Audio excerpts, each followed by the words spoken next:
Во текот на изминатата седмица од 10 до 16 јануари во Куманово повеќе од двојно е зголемен бројот на нови случаи споредбено со неделата претходно. Според статистиките на Министерството за здравство, во текот на изминатата седмица регистрирани се вкупно 482 нови случаи во Куманово заедно со Липково и Старо Нагоричане, додека во првите 9 дена од почетокот на годината таа бројка изнесувала 206.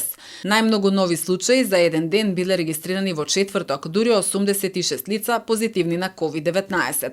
Во текот на изминатата недела починато е едно лице поради компликации од коронавирусот.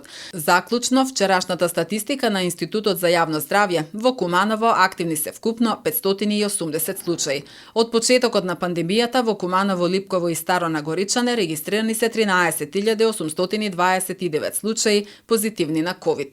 До сега во Македонија направени се вкупно 1.706.696 тестирања на COVID-19. Вкупната бројка на COVID диагностицирани лица во земјата од почетокот на епидемијата изнесува 244.632. Бројот на оздравени пациенти е 220.400, починати 8.100 лица, а бројот на активни случаи изнесува 16.132.